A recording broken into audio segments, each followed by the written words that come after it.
আসসালামু আলাইকুম ওয়া রাহমাতুল্লাহি ওয়া বারাকাতুহু। সাউন্ড ইন্নাল হামদালিল্লাহ নাহমাদুহু ওয়া নাস্তাঈনুহু ওয়া নাস্তাগফিরুহু ওয়া নাউযু বিল্লাহি মিন শুরুরি আনফুসিনা ওয়া মিন সাইয়্যাতি আ'মালিনা। من يهده الله فلا مضل له ومن يضلله فلا هادي له ونشهد أن لا إله إلا الله وحده لا شريك له ونشهد أن سيدنا وسندنا وحبيب قلوبنا ومولانا محمدا عبده ورسوله. أما بعد فأعوذ بالله من الشيطان الرجيم. بسم الله الرحمن الرحيم. اقرأ باسم ربك الذي خلق الإنسان من علق. وقال رسول الله صلى الله عليه وسلم طلب العلم فريضة على كل مسلم. وقال تعالى إن الله وملائكته يصلون على النبي يا أيها الذين آمنوا صلوا عليه وسلموا تسليما. اللهم صل على محمد وعلى آل سيدنا محمد عبدك ورسولك النبي الأمي بعدد أنفس الخلائق دائما أبدا. بلغ العلا بكماله كشف الدجى بجماله حسنت جميع خصاله صلوا عليه وآله. रहे मेरे मस्कन हवाले काबा बने मेरे मदहल दियारे मदीना.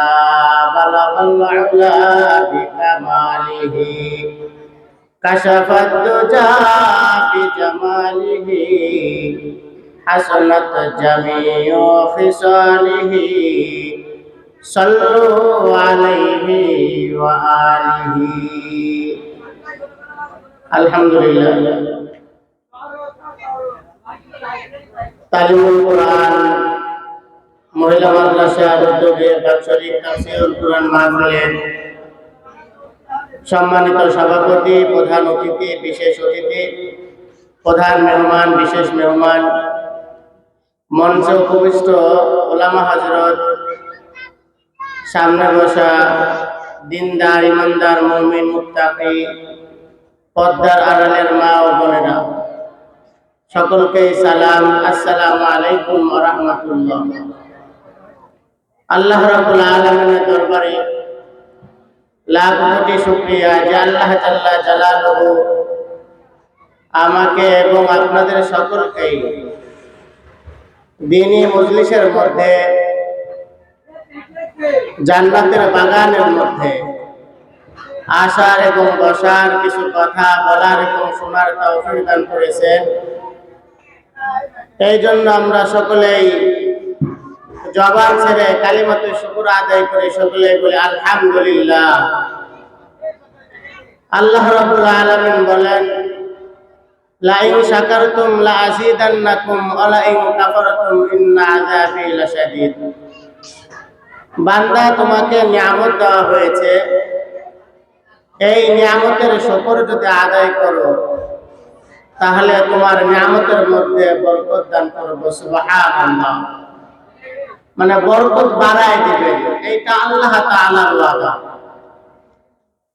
আয়াতের শেষ অংশের মধ্যে বলছেন ইন্না আযাবি লাশাদীদ। পক্ষান্তরে যদি তোমরা নিয়ামতের শুকর আদায় না করো তাহলে তোমাদের আমার শক্ত একটা আযাব আছে, সে আযাবের মধ্যে তোমাদেরকে গ্রেফতার করব। এই জন্য আমাদের প্রতিটা কাজ আল্লাহ রাব্বুল আলামিন আমাদেরকে যে সমস্ত নিয়ামত দিয়েছেন সেই নিয়ামতের শুকর আদায় করা বেশি বেশি। আর এই নিয়ামতের কথাও আল্লাহ রাব্বুল আলামিন স্মরণ করায় দিচ্ছেন সূরা আর রহমানের মধ্যে কিছুক্ষণ পরপর কয়েকটা আয়াত পরপর আল্লাহ তাআলা বলতেছেন ফাবিআইয়ি আলা'i রাব্বিকুমা তুকাজ্জিবান। ও বান্দা, আমার কোন নিয়ামতের তুমি অস্বীকার করবা? আমরা তো নিয়ামতের মধ্যে ডুবে আছি, আমাদের কোন নিয়ামতের অস্বীকার করার সুযোগ নাই। আল্লাহ রাব্বুল আলামিন অন্য জায়গায় বলতেছেন ইয়া আইয়ুহাল ইনসানু মা গাররাকা বিরাব্বিকাল কারীম। ও বান্দা, আমার মতন কে আছে যিনি আমার থেকে তোমাকে সরায় নিল? এই কথাগুলো আল্লাহ রাব্বুল আলামিন যেগুলো বলতেছেন আমাদের প্রত্যেকেরই উচিত সেই কথার উপরে চিন্তা করে গবেষণা করে তার বিরোধিতা করার পূর্বে আমাদের চিন্তা করা দরকার আমরা আমাদেরকে কোন নিয়ামতটা দেন নাই আল্লাহ সুবহানাহু ওয়া তাআলা। আল্লাহ রাসূল সাল্লাল্লাহু আলাইহি ওয়াসাল্লাম যখন সাহাবাদেরকে বলতেছিলেন ইয়া আইয়ুহাল ইনসানু মা গাররাকা বিরাব্বিকাল কারীমের তরজমা যখন করতেছিলেন, সাহাবারা প্রশ্ন করেছিলেন। নবী আলাইহিস সালাম মুখের থেকে থুতু মুবারক বের করে হাতের করে রেখে গোলায়ে বলেছিলেন যে এই থুতু যেমন আগে যেমন ছিল তার পরবর্তীতে কেমন হলো? এই নিকৃষ্ট জিনিস থেকে আল্লাহ সুবহানাহু ওয়া তাআলা আশরাফুল মাখলুকাত মানুষকে বানাইছে। সুবহানাল্লাহ। তাই আল্লাহ রাব্বুল আলামিন আমাদেরকে বলতেছেন লা ইন শাকারতুম লাযীদান্নাকুম ওয়া লা ইন কাফারতুম ইন্না আযাবি লাশাদীদ। আল্লাহ জাল্লা জালালুহু বলেন, এই বান্দা, আমি তোমাদেরকে নিয়ামতের মধ্যে ডুবাই রাখছি। নিয়ামত খাও, নিয়ামত ভক্ষণ করো। যদি নিয়ামতের শুকর আদায় করো আমি আল্লাহ রাব্বুল আলামিন তোমার নিয়ামতকে বাড়ায় দিব। নিয়ামতের শুকর কেমন আর নিয়ামত আমাদের নিয়ামত গুলো কেমন, আমাদেরকে কোন কোন নিয়ামত দিয়েছেন আল্লাহ রাব্বুল আলামিন সূরা ইউনূসের মধ্যে বলতেছেন সুষম দেহের অধিকারী। আমি আপনি যদি একটু চিন্তা করে দেখি আমার আপনার দেহের মধ্যে যা কিছু দিয়েছে, আমার আপনার দেহটা হলো একটা নিয়ামত। দেহের সঙ্গে আছে দুইটা চক্ষু, এই দুই চোখ আমার নিয়ামত। যেই জবান দ্বারা কথা বলতেছি এই জবান হলো নিয়ামত। যে কান দ্বারা শ্রবণ করি সেই কান বড় একটা নিয়ামত। যেই নাসিকা দ্বারা সুঘ্রাণ আর দুর্গন্ধ আমরা এইগুলোকে দেখতে পাই, শুনতে পাই, চিনতে পারি, সেই নাকটা একটা নিয়ামত, দুই হাত দিয়েছেন, দুই হাত হলো নিয়ামত, দুই পা দিয়েছেন, দুই পাটা হলো নিয়ামত। আল্লাহ রাব্বুল আলামিন বলেন, ও বান্দা, তোমার বাড়ির পাশে কত মানুষ দেখো, দুই চোখ আছে, তার চোখে আলো নাই, কিন্তু আমি আল্লাহ রাব্বুল আলামিন তোমারে দুই চোখটা ভালো ভালো করেছি। আল্লাহ রাব্বুল আলামিন বান্দারে বলে, তোমারে চক্ষু দিলাম দেখার জন্য, আমার নিয়ামত গুলো দেখবা, আমার নিয়ামত দেখা যদি শুকর আদায় করো, তোমার চোখ যে নিয়ামত, সেই নিয়ামতের মধ্যে আমি আল্লাহ সুবহানাহু ওয়া তাআলা বরকত দান করব। কয় কেমন বরকত চোখের মধ্যে আমাদের বাড়ায় দিবেন? আল্লাহ রাব্বুল আলামিন বলেন, দেখো না কত মুরব্বী মানুষ আছে, তার চোখের নিয়ামতটা এমন ভাবে সে শুকর আদায় করেছে, 80 বছর 90 বছর 100 বছর বয়স হয়ে যায়, কিন্তু তার চোখে চশমা লাগে না। চশমাবিহীন আমার কালামে পাক ছোট ছোট লেখা, সেই লেখাগুলো সে পড়তে পারে।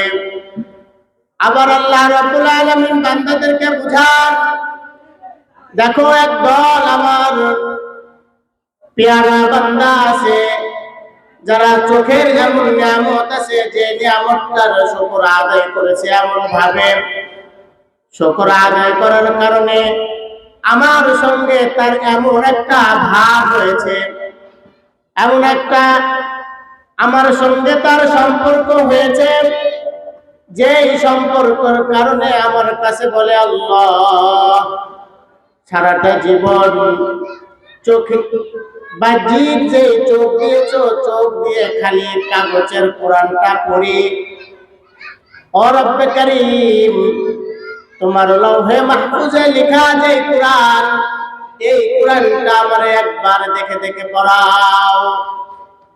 আল্লাহর বান্দা দোয়া করার সাথে সাথে আল্লাহর বান্দার দোয়া কবুল হয়েছে।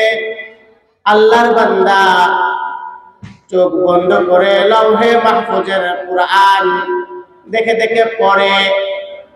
তার সহকারী, তার সহপাঠী বন্ধু বলে, কি গো, তুমি তো মাদ্রাসার ছাত্র না, তুমি তো কোনোদিন মাদ্রাসায় যাও নাই, তাহলে তুমি কবে কোরআনের হাফেজ হইলা? আজ তুমি কোরআন না দেখে পড়ো।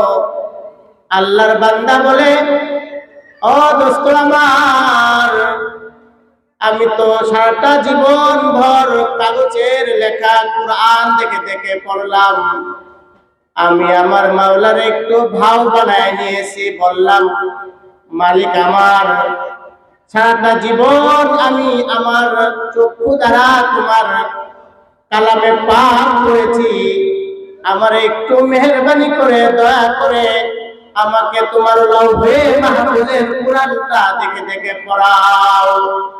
আমার আল্লাহ আমাকে পড়ানোর সুযোগ দিয়েছে, এই জন্য চোখ বুঝে আমি লৌহে মাহফুজের কোরআন দেখি। ও দোস্ত আমার, আল্লাহ রাব্বুল আলামিন বান্দার কথাগুলো শুনেন। বান্দা যদি আল্লাহ তাআলার কাছে কিছু চাই, আল্লাহ রাব্বুল আলামিন বান্দারে সেইটা দিয়ে দেয়।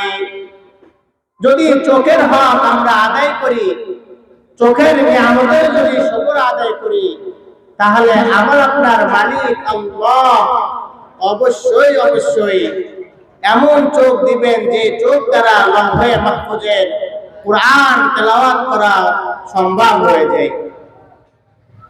আল্লাহ রাব্বুল আলামিন এক চক্ষু দ্বারা বুঝাইতে চাচ্ছেন না, পুরা শরীরের মধ্যে যা, দেহের মধ্যে যা আছে, প্রতিটা অঙ্গ নিয়ে আল্লাহর রাসূল সাল্লাল্লাহু আলাইহি ওয়াসাল্লাম সাহাবা আজমাইনদেরকে ঠিক এইভাবেই বুঝাইতেছিলেন। তোমরা যখন দুনিয়ার মধ্যে কোনো জান্নাতের বাগান পাও, ওই জান্নাতের বাগানের মধ্যে বসে যাবা, নবী আরবি আলাইহিস সালাম বলার সাথে সাথে সাহাবা আজমাইন প্রশ্ন করলেন, ইয়া রাসূলুল্লাহ, ইয়া হাবিবাল্লাহ, দুনিয়াতে আবার জান্নাতের বাগান কোথায়? কারণ সাহাবারা জানেন দুনিয়ার মধ্যে জান্নাতের বাগান কেমনে হয়। কারণ দুনিয়া ক্ষণস্থায়ী, আখিরাত চিরস্থায়ী। ক্ষণস্থায়ী জিন্দেগীর মধ্যে জান্নাতের বাগান হইতে পারে না। নবী আলাইহিস সালামকে জিজ্ঞাসা করার সাথে সাথে নবী আরবি আলাইহিস সালাম বলেন, ও আমার বন্ধু সাহাবা, জান্নাতের বাগান দুনিয়ার মধ্যে ওই সমস্ত যেখানে আল্লাহ জাল্লা জালালুর কথা হয়, যেখানে নবী আমি মুহাম্মদুর রাসূলুল্লাহ সাল্লাল্লাহু আলাইহি ওয়াসাল্লামের কথা হয়, ওইগুলো জান্নাতের বাগান। এইগুলো জান্নাতের বাগান। আর এই জান্নাতের বাগানের মধ্যে যারা আসবে তাদের জন্য ঘোষণা, আল্লাহ রসুল বলেছেন যতক্ষণ তারা বসে থাকবে, যদি কেউ শেষ পর্যন্ত বসে থাকে জান্নাতের বাগানের মধ্যে, সর্বশেষ দোয়ার মাধ্যমে যখন উঠে যাবে, তখন আল্লাহ সুবহানাহু ওয়া তাআলার হাবিব বলেন তার পিছনের সগীরা গুনাহ যত আছে সব মাফ করে দেওয়া হয়। সুবহানাল্লাহ। এই জন্য আমরা দুনিয়ার মধ্যে যেখানে জান্নাতের বাগান আছে এরকম মজলিস পাবো, আমরা প্রত্যেকেই সেই মজলিসের মধ্যে জান্নাতের বাগানের মধ্যে বেশি বেশি করে আসার এবং বসার, শেষ পর্যন্ত থাকার চেষ্টা করব ইনশাআল্লাহ। দুনিয়ার এমন কোন বস্তু নাই, দুনিয়াবি জিনিস, তার মধ্যে কল্যাণ, এমন কল্যাণ যে কল্যাণের কথা রাসূল বলেছেন গুনাহ মাফ, এমন দুনিয়াবি কোনো কাজ নাই। বাজারে যান গুনাহ হবে, আর রাসূল বলেছেন সবচেয়ে জঘন্যতম জায়গা হলো বাজার, আর সবচেয়ে উত্তম জায়গা হলো মসজিদ।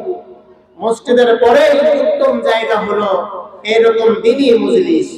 মুআজ্জাজ মুহতারাম, আপনারা সকলে অবগত, এখানে তালিমুল কুরআন মহিলা মাদ্রাসা, এই মাদ্রাসাতে কি শিক্ষা দেওয়া হয়? এখানে দ্বীন শিক্ষা দেওয়া হয়। এমন একটা দ্বীন শিক্ষা দেওয়া হয় যে দ্বীনের ব্যাপারে আল্লাহ সুবহানাহু ওয়া তাআলা বলছেন, আবার রাসূলও বলছেন। আল্লাহ কি বলছেন? ইকরা বিসমি রাব্বিকাল্লাযী খালাক। যখন নবুয়ত পেলেন, আল্লাহ রাসূলকে যখন বললেন, জিবরাইল আলাইহিস সালাম, হে মুহাম্মদ সাল্লাল্লাহু আলাইহি ওয়াসাল্লাম পড়েন, ইকরা পড়েন। রাসূল বলতেছিলেন, আমি পড়তে জানি না, আমি মূর্খ। কারণ রাসূলের তো দুনিয়াতে কোনো শিক্ষক ছিল না, এই জন্য রাসূল পড়তে রাজি না। সাহাবা রাসূল সাল্লাল্লাহু আলাইহি ওয়াসাল্লামকে যখন বলতেছিলেন, জিবরাইল আলাইহিস সালাম, তখন রাসূল বলতেছিলেন যে না, আমি পড়ব না। কেন পড়বেন না? তখন বলতেছিলেন যে 40টা বছর ধরে আমি মক্কায় দেখলাম যে মক্কাতে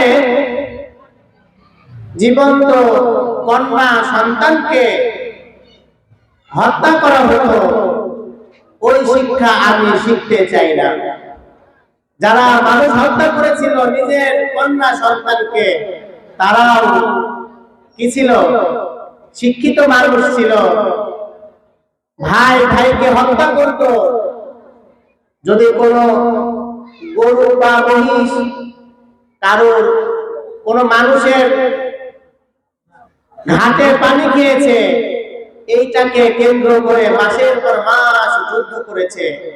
যে যুগের নাম বলা হয়েছে আইয়ামে জাহিলিয়াতের যুগ, অন্ধকারের যুগ, বর্বরতার যুগ।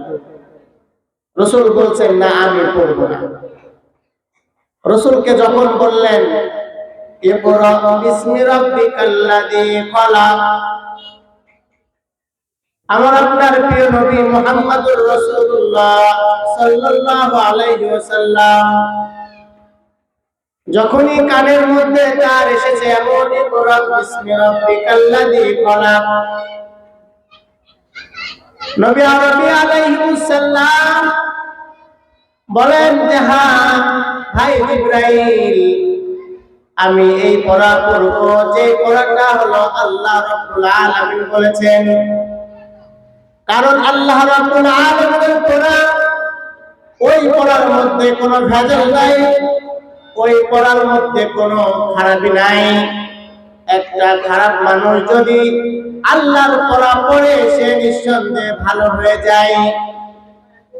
তার প্রমাণ হলো আমার আপনার আম্মা খাদিজাতুল কুবরা রাদিয়াল্লাহু তাআলা আনহা, রাসূলের প্রথম স্ত্রী, সবাই জানেন। নবী আরবি আলাইহিস সালাম খাদিজাতুল কুবরা রাদিয়াল্লাহু তাআলা আনহার ব্যবসা দেখাশোনা করতেন। খাদিজাতুল কুবরা রাদিয়াল্লাহু তাআলা আনহা বিবাহিতা নারী ছিলেন। তার কয়েকটা স্বামী ইন্তেকাল করেছেন, তার কোলে সন্তান ছিলেন।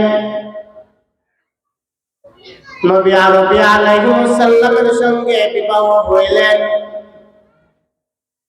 নবী আরবি আলাইহিস সালাম বললেন, ও খাদিজা, তোমার এত সম্পদ রাখার কি দরকার? কিয়ামতের ময়দানে হিসাব দেওয়া লাগবে সব কিছুর। বলা মাত্রই খাদিজাতুল কুবরা রাদিয়াল্লাহু তাআলা আনহা তার সকল সম্পত্তি রাসূলকে হাদিয়া দিয়ে দিলেন। রাসূলকে বললেন, আমার সম্পত্তি আপনাকে দিয়ে দিলাম। ইয়া রাসূলুল্লাহ, ইয়া হাবিবাল্লাহ, আমার সম্পত্তি আপনি যেমন ইচ্ছা খরচ করতে পারেন। রাসূলের কাছে কোরআন নাযিল হয়, খাদিজাতুল কুবরা রাদিয়াল্লাহু তাআলা আনহার পাশে থাকেন। এই জন্য বলেন কবি, সোহবতে সালেহ তোরা সালেহ কুনাত, সোহবতে তালেহ তোরা তালেহ কুনাত। সোহবতটা এমন একটা জিনিস, সোহবতে ভালো মানুষের সোহবতে যদি একটা খারাপ মানুষ থাকে সে ভালো হয়ে যায়, আর একটা খারাপ মানুষের সঙ্গে যদি একটা ভালো মানুষ মিশতে থাকে এক সময় খারাপ মানুষের সোহবতে খারাপ হয়ে যায়। আম্মা জান খাদিজাতুল কুবরা রাদিয়াল্লাহু তাআলা আনহা ইলমের অধিকারী এমন ভাবে ছিলেন না, কিন্তু রাসূলের সোহবতে থাকার কারণে রাসূল বলেছেন কিয়ামতের ময়দানে সকল বিষয়ের হিসাব হবে। এত সম্পত্তির হিসাব কেমন ভাবে দিবা? বলার সাথে সাথে খাদিজাতুল কুবরা রাদিয়াল্লাহু তাআলা আনহা সকল সম্পত্তি রাসূলকে দিয়ে দিলেন। নবী আরবি আলাইহিস সালাম সম্পত্তিগুলো গরীব অসহায় মানুষের মধ্যে বিলায় দিলেন। এই যে সম্পত্তিগুলো বিলায় দিল, কারণ কি? কারণ হলো একটাই, যে নবী আলাইহিস সালাম জানেন দান সাদকা করা অনেক সওয়াব। আল্লাহ যে কথাগুলো বলছেন, কথাগুলো যদি পালন করা হয় কিয়ামতের ময়দানে আমাকে তার হিসাব দেওয়া লাগবে না। এই জন্য রাসূল সাল্লাল্লাহু আলাইহি ওয়াসাল্লাম আল্লাহর পড়ায় করতে চান। জিবরাইল আলাইহিস সালামকে রাসূল বলেন, ও ভাই জিবরাইল, আমি প্রথমে যে না করলাম করতে পারি না, কেন করব? কি জন্য করব? মক্কার মানুষদেরকে নিজের চোখে দেখেছি 40টা বছর ধরে। মক্কার মানুষ তারা নিজের কন্যা সন্তান হইলেই তারা হত্যা করত, মাটিতে পুঁতে ফেলত, জীবিত অবস্থায় মেরে ফেলত। এই যে একটা সময় দেখেছি, এই পড়া আমি পড়ব না, আমি পড়ব আল্লাহর পড়া, যেটা আপনি বললেন ইকরা বিসমি রাব্বিকাল্লাযী খলাক। বলার সাথে সাথে রাসূল সূরা আলাকের 5টি আয়াত তেলাওয়াত করলেন। আবার রাসূল সাল্লাল্লাহু আলাইহি ওয়াসাল্লাম বলেন, তালাবুল ইলমি ফারিদাতুন আলা কুল্লি মুসলিম ওয়া মুসলিমা। দুনিয়ার সকল মানুষ যারা আছে মুসলমান নর নারীর জন্য দ্বীনি ইলম শিক্ষা করা ফরজ। তাই কেমন ফরজ? নামাজ যেমন পড়া ফরজ, হজ যেমন করা ফরজ, যাকাত যেমন দেওয়া ফরজ, ঠিক তেমন দ্বীনি ইলম শিক্ষা করা ফরজ। কারণ নবী আলাইহিস সালাম বলেন দ্বীনি ইলম এতটুকু দরকার যে দিনটা মানুষ হালাল আর হারাম চিনতে পারে। যেমন একটা পুরুষের জন্য দিন প্রয়োজন, ঠিক তেমন একটা নারীর জন্য দিন প্রয়োজন। রাসূল সাল্লাল্লাহু আলাইহি ওয়াসাল্লাম তার দিনের কারণে, আল্লাহর কালাম পড়ার কারণে, আল্লাহ সুবহানাহু ওয়া তাআলার ইলম রাসূলের দিলের মধ্যে থাকার কারণে দুনিয়ার মানুষকে বলেন, ও দুনিয়ার মানুষ, আমি বললাম একজন স্বামী, দুনিয়ার পুরুষ মানুষ তোমরা শোনো, আমি একজন স্বামী, কেমন স্বামী হইতে হবে আমার থেকে শেখো। আবার রাসূল বলতেছেন, আমি বললাম একজন বাবা, বাবাদেরকে বলতেছে দুনিয়ার পুরুষ জাতি তোমরা বাবা, কেমন বাবা হইতে হবে আমার কাছ থেকে শেখো। আবার রাসূল বলেন, আমি বললাম নানা, কেমন নানা হতে হবে আমার কাছ থেকে তোমরা শেখো। আবার বলতেছেন আমি দাদা, কেমন করে দাদা, কেমন হবে তোমাদের দাদার ব্যবহার আমার থেকে শেখো। আবার ওইদিকে রাসূল বলেন কেমন করে সুন্দর করে সংসার করতে হয়, চালাইতে হয়, সব কিছু আমাকে ফলো করলে পেয়ে যাবা। আমাদের জন্য রাসূলের ওয়াজ। রাসূল বলেন, ও পুরুষ জাত, ও আমার উম্মত, তোমরা যারা স্বামী তাদের মধ্যে এমন হইতে হবে বিবির প্রত্যেকটা কাজে তোমাদেরকে হেল্প সাহায্য করতে হবে। আম্মা জান আয়েশা সিদ্দিকা রাদিয়াল্লাহু তাআলা আনহা বলেন, আমি যখন রাসূলের ঘরে গেলাম একেবারে ছোট, আমি আমার বাড়ির পাশে এক ইহুদি মেয়ের সঙ্গে পুতুল খেলতেছিলাম। এমন পুতুল যে পুতুলের মাথা নাই। রাসূল জিহাদের ময়দান থেকে আসলেন, রাসূল জিজ্ঞাসা করলেন, ও আয়েশা, খাবার কি আছে?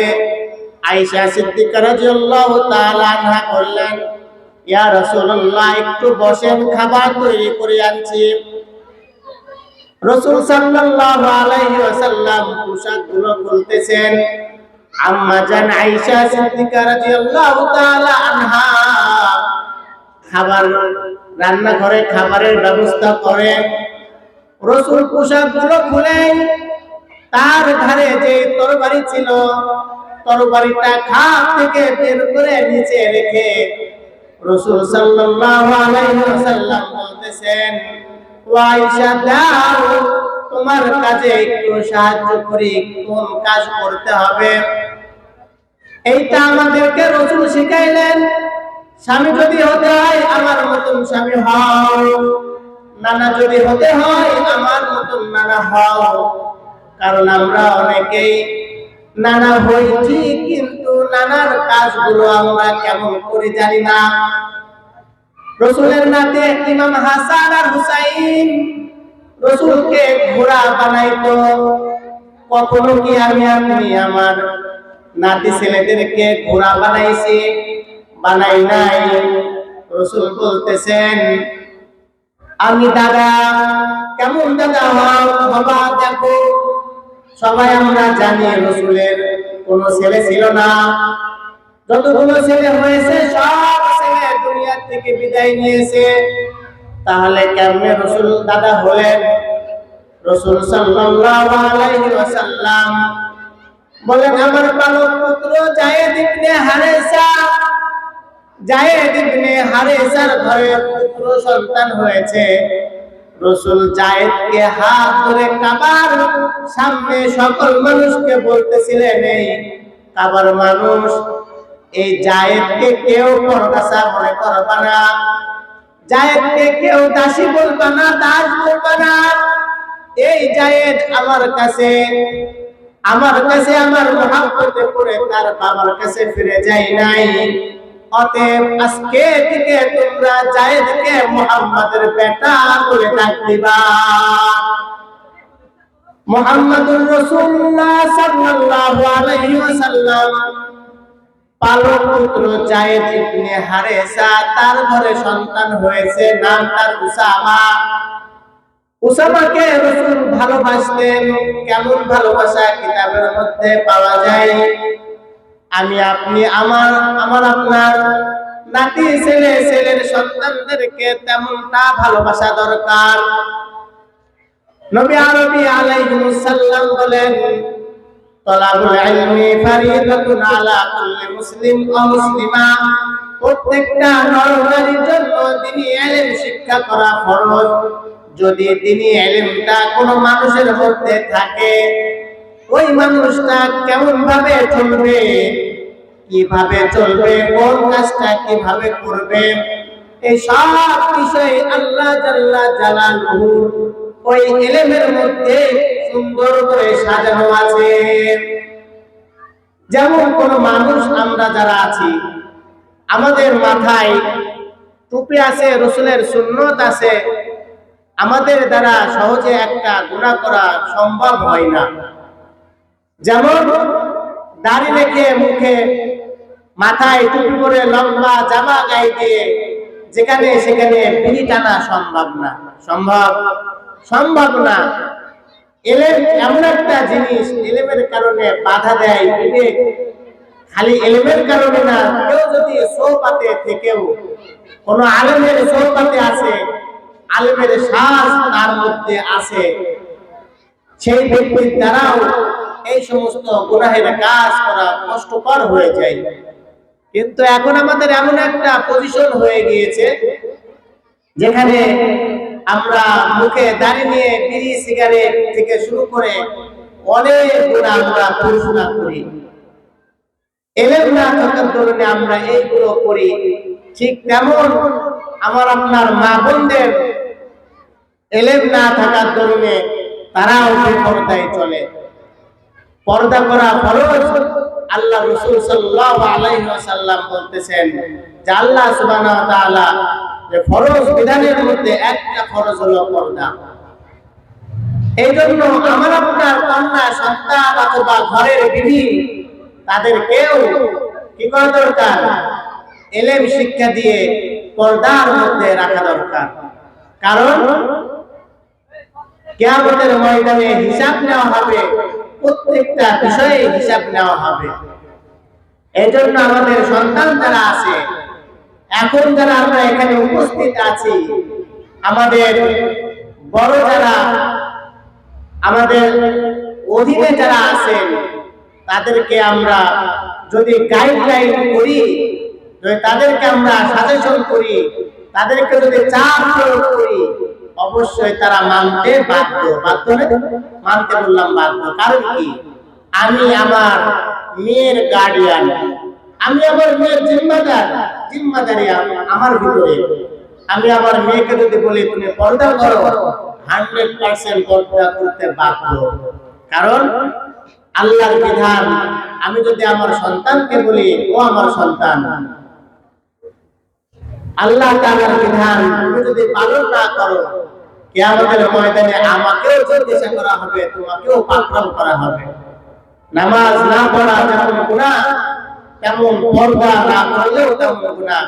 অতএব তোমার এই পর্দাটা ফরজ, এই পর্দাটা তোমার করা দরকার। আর তখন করবে যখন তার মধ্যে ইলম থাকবে, তখন তার পর্দা করতে কোনো সমস্যা নেই। দেখা যায় রাস্তাঘাটে দেখি আমরা বেপরদায় কত নারী চলাফেরা করতেছে। মা পর্দা করে না, কিন্তু মার মেয়েটা মাদ্রাসায় পড়ে, সে পর্দা করে, সে কারোর সামনে মুখ বলে না। যেমন আমার ছোট ফুফাতো বোন একেবারে ছোটবেলায় দেখেছিলাম। এখন আব্দুল হামিদ সাহেব হুজুরের মাদ্রাসায় লেখাপড়া করে, এখানেও লেখাপড়া কিছুদিন করেছিল। আজও পর্যন্ত তার ফেস আমরা যারা চাচাতো ভাই, মামাতো ভাই, ফুফাতো ভাই আছে তাদের সামনে আসে নাই। কারণ কি? সে জানে আমার ওই ভাইটা দেখে না পুরুষ, তার সামনে দেখা দিলে আমার গুনাহ। এই যে গুনাহটা জানবো কোথার থেকে? ভাই এলেম থেকে। এই জন্য এলেম আমাদের প্রত্যেকের শেখানো ফরজে আইন। যদি না শিখাই তাহলে কিয়ামতের ময়দানে আমি আপনি গার্ডিয়ান তারা ধরা দিয়ে যাব। এই জন্য আমাদের প্রত্যেকের উচিত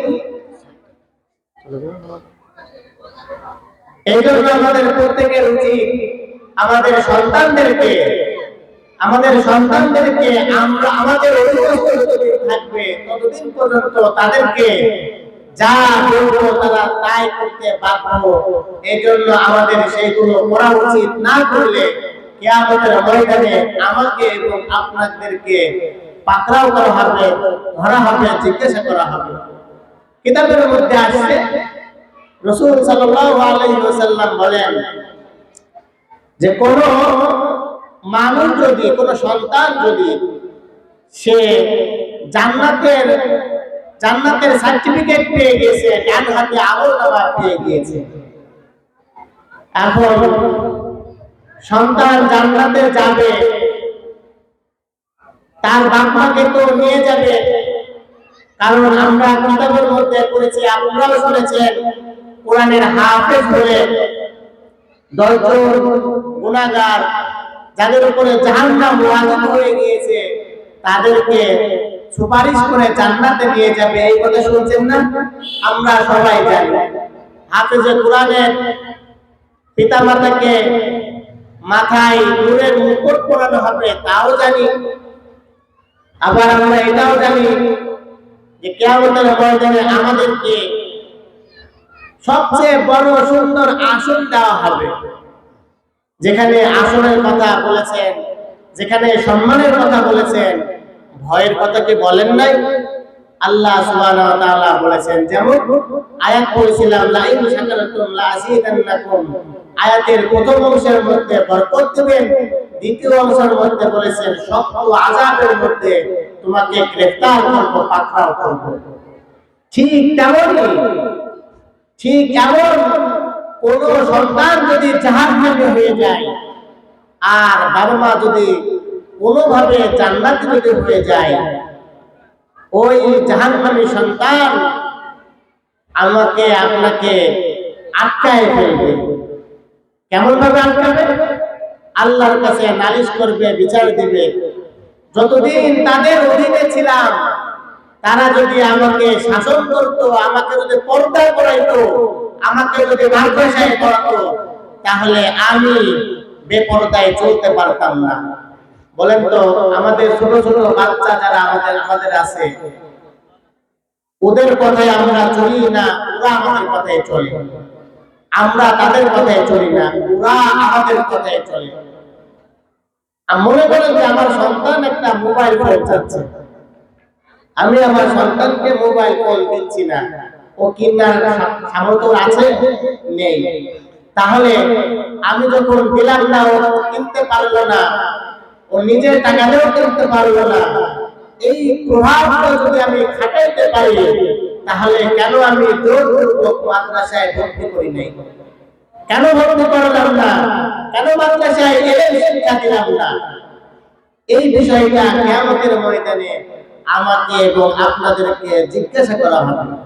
তখন আমরা কি উত্তর দেব?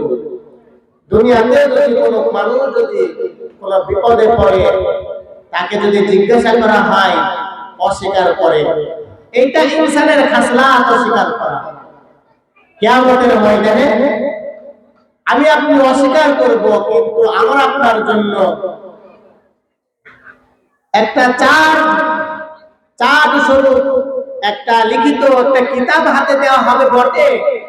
ওই কিতাবের মধ্যে আমি আপনি কি করেছি A to Z ওখানে দেওয়া আছে।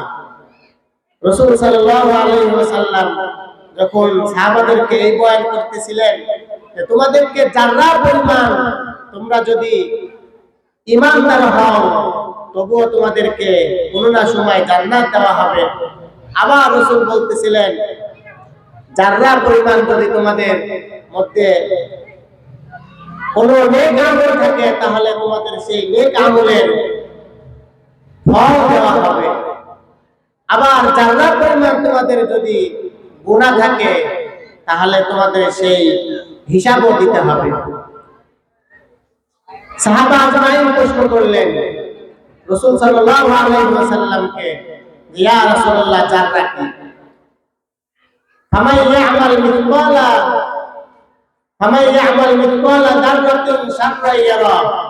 এই যে যাররা শব্দটা যখন রাসূল বলেছিলেন সাহাবারা জিজ্ঞাসা করতেছিলেন, আল্লাহর রাসূল সাল্লাল্লাহু আলাইহি ওয়াসাল্লাম বলেন, ও আমার সাহাবারা, যাররা কি জানো? যাররা হলো রাসূল সাল্লাল্লাহু আলাইহি ওয়াসাল্লাম একটা পালির গলা, পালির একটা পালি। আমাদের দেশেও পালি পাওয়া যায়, ওই রকম একটা পালির কণা তুলে হাতের উপরে দেখাইলেন, ও সাহাবা দেখো এই বালিটা যদি 70টা ভাগ করা হয় একটা ভাগ হয়। রাসূল বলেন এই একটা ভাগের নাম হলো জান্না। যদি এক জান্না পরিমাণ যদি তোমার মধ্যে যদি জান্না পরিমাণ যদি তুমি গুনাহের কাজ করো, তোমার ওই গুনাহটা তোমার গুনার জন্য শাস্তি দেওয়া হবে। যদি জান্না পরিমাণ তুমি নেকের আমল করো তাহলে তোমাকে জান্না পরিমাণ নেকের বদলা দেওয়া হবে। আল্লাহ রাসূল সাল্লাল্লাহু আলাইহি ওয়াসাল্লাম বললেন যারা আমাদের দেশে উলামা হযরত কিতাবের মধ্যে লিখেছেন, যারা আমাদের বাংলাদেশের মধ্যে যদি ধরি একটা সরিষার দানাকে যদি 70টা ভাগ করা হয় তার একটা ভাগের নাম হলো জাররা। এই জাররা পরিমাণ যদি আমার আপনার গুনাহ থাকে, এই জাররা পরিমাণ যদি গুনাহ হয় তার শাস্তি আমাকে আল্লাহ সুবহানাহু ওয়া তাআলা দিবেন। আবার জাররা পরিমাণ যদি কেউ নেকের আমল করে তার প্রতিদান আল্লাহ সুবহানাহু ওয়া তাআলা দিবেন। কিয়ামতের ময়দানে আল্লাহ জাল্লা জালালুহু বান্দাদেরকে হিসাব দিবেন। যদি ইনসাফ যদি করা হয়, ইনসাফ যদি বিচার করা হয়, বিচার করেন, আমি আপনি কেউ রেহাই পাবো না। ওই দিন যদি রহমান রহিম মালিক আল্লাহ জাল্লা জালালুহু যদি মুহাব্বত না করেন, বিচার যদি হালকা না করেন, আমার আপনার আমল দ্বারা জান্নাতে যাওয়া সম্ভব নয়।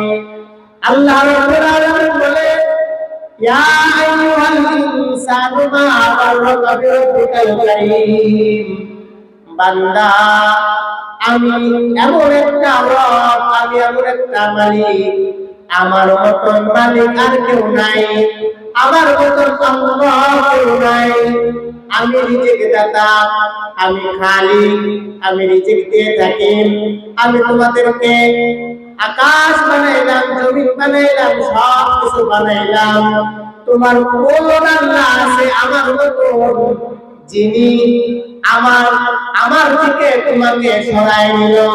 তাকে তুমি বলো আসমান করে বানাইতে খুঁটিবিহীন কোন আসমান কেউ বানাইতে পারে না, একমাত্র আমার আল্লাহ খুঁটিবিহীন আসমান জুড়ায় রেখেছেন। আল্লাহ রাব্বুল আলামিন বলেন, সব কিছু আমি বাদ দিয়ে দিলাম বান্দা। তোমার যে একটা হাত আমি দিয়েছি, 2টা হাত, তার মধ্যে যদি একটি আঙ্গুল যদি কেটে যায়, ওই আঙ্গুল একেবারে আমার মতন আঙ্গুলটা তোমার কোন আল্লাহ আছে বানাইতে বলো? আল্লাহ রাব্বুল আলামিন বলেন, কেউ পারবে না, কেউ পারবে না। তাহলে কেন তুমি আমার দিকে দূরে সরে চলে যাও? আল্লাহ রাব্বুল মানুষ তোমার খাবারের ব্যবস্থা করেছে, চাকরির ব্যবস্থা করেছে, তোমার কোন এক নেতা গভীর রাতে ফোন দিল, এই তুমি কোথায় আছো? বাসায় আছি। একটু আসো তো আমার বাসায়। ওই যুবকটা যখন বের হবে তার মন বলে, এই এত রাত্রে আরামের ঘুম কেন যাবা? তুমি কেন যাবা?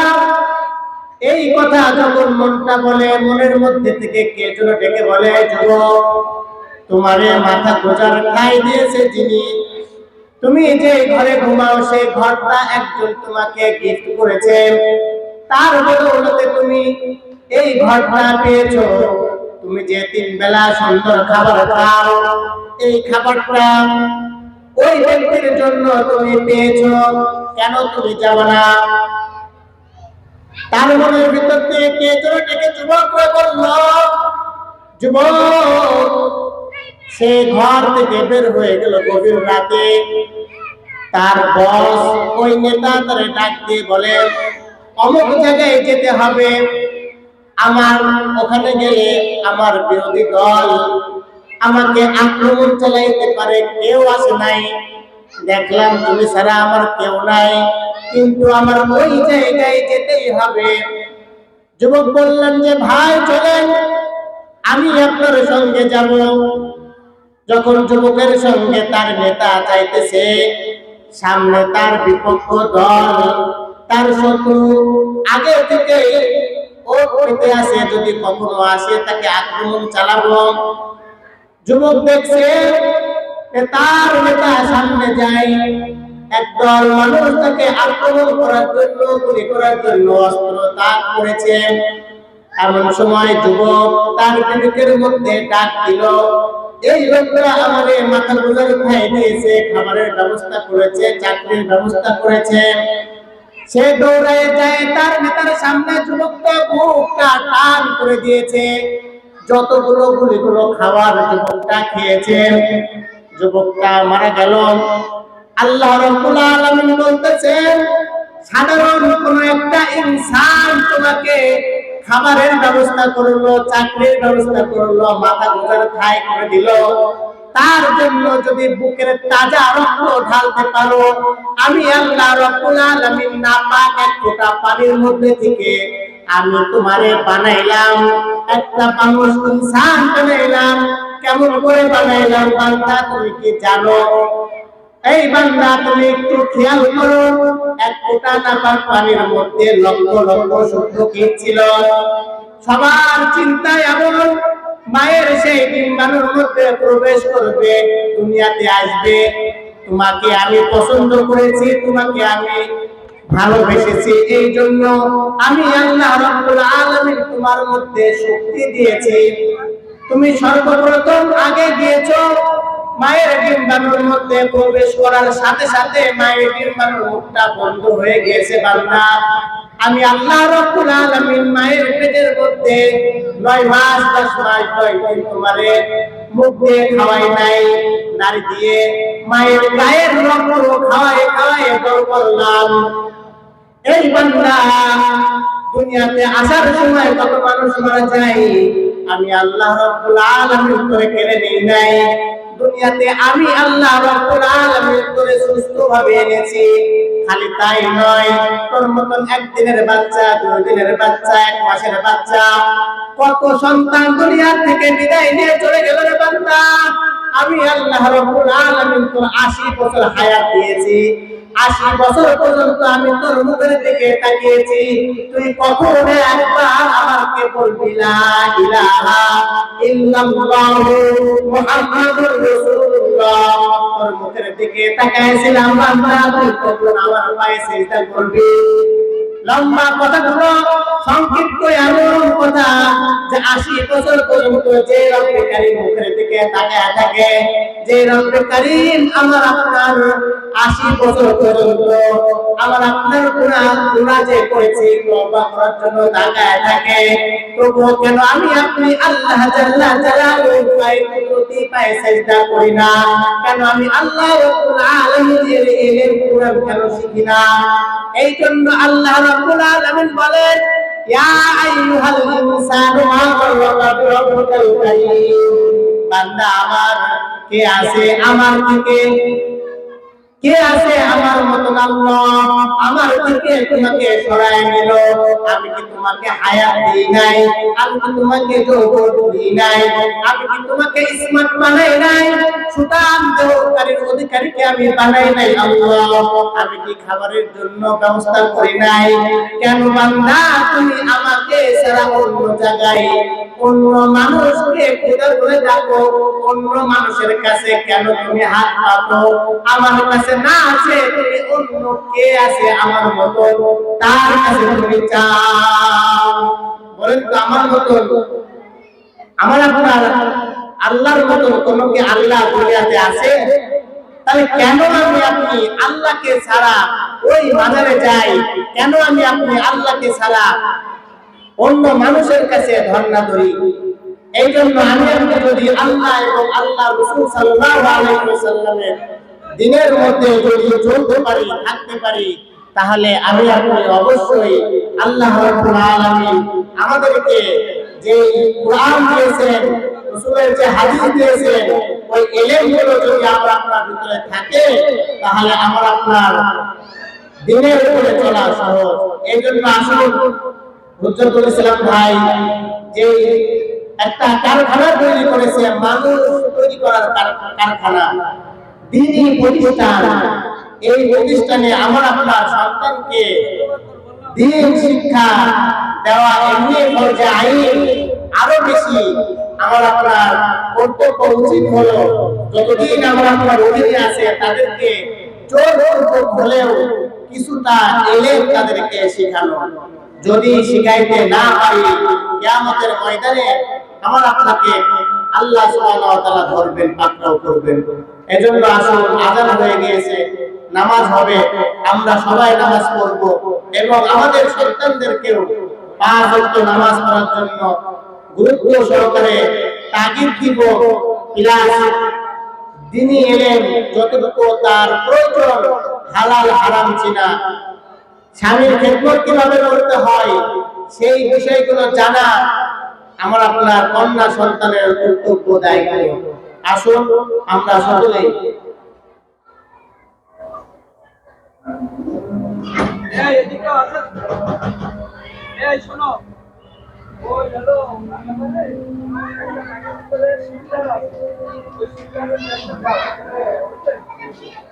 এখানে জামাত হবে ইনশাআল্লাহ। এখানে একটা জামাত হবে, নামাজের পরে আলোচনা করবেন। এজন্য আমরা এখানে নামাজ পড়ব। তলবা আছে, আপনারা আছেন, নামাজ হবে এখানে ইনশাআল্লাহ।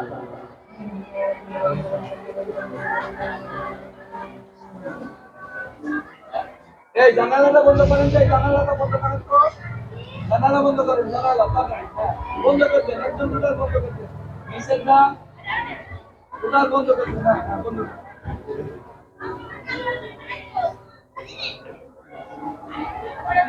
এই এটা কি বিল্ডিং এর স্পেস যাচ্ছে?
सबका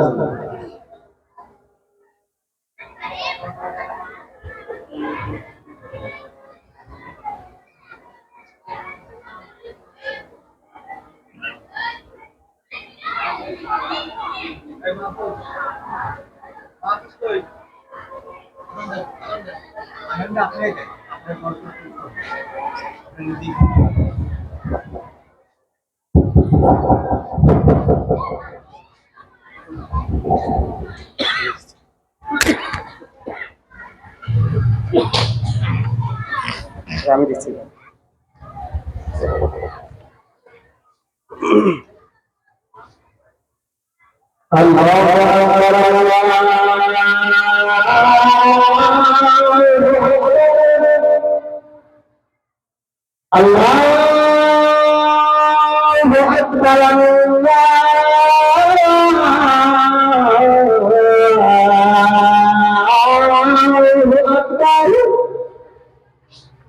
أشهد أن لا إله إلا الله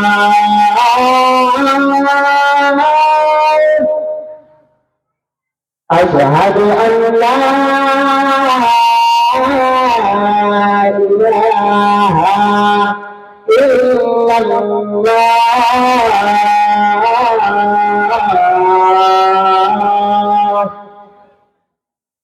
أشهد أن محمدا رسول الله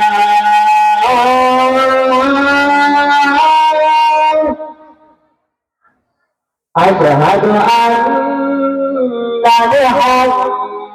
محمدا رسول الله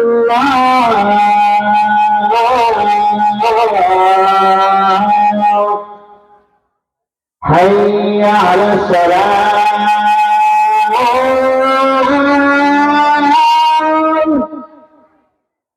حي على الصلاة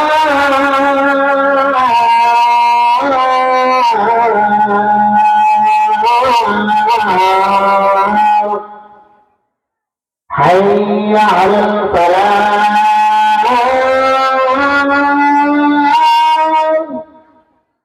حي على الفلاح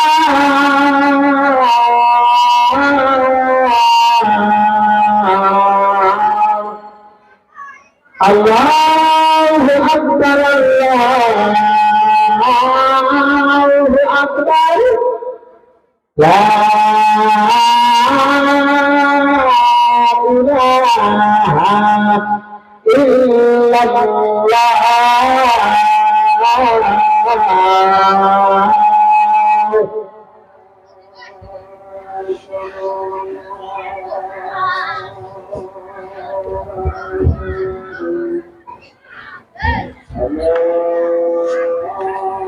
Ini kan teman. Oh itu apa?